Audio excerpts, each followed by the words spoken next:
సరి కూర్చోలేవా మీద అర్థం ఏంటి? బతుక్కొక మంచి పని చేయగానే 10 ఎదవ పనులు చేసేయాలి. ఎందుకు కొట్టావు? డైరెక్ట్గా అడగచ్చుగా. ఏదో డాన్సులు ఎందుకు?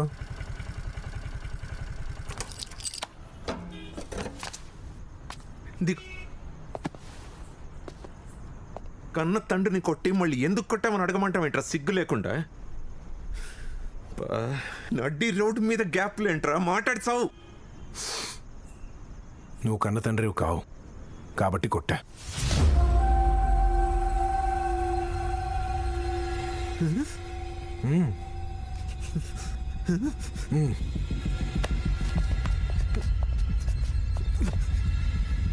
కన్న తండ్రిని కాదా?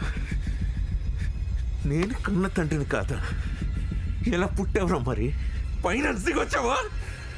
నేను దిగిరాలా, నువ్వే దింపావు.